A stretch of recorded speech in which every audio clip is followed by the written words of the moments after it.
per la seconda batteria in corsia 2 Matteo Succi, alla 3 Marco Alberti, alla 4 Daniel Zammattio, alla 5 Riccardo Cervi, in 6 Tommaso Tausen, alla 7 Riccardo Miele.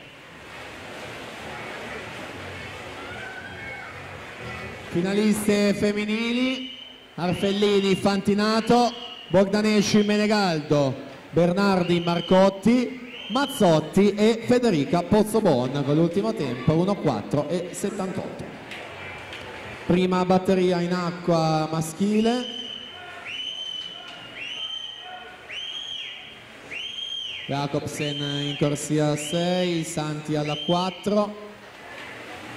Mattia Santi 57-47 su Oliver Jacobsen 57-65.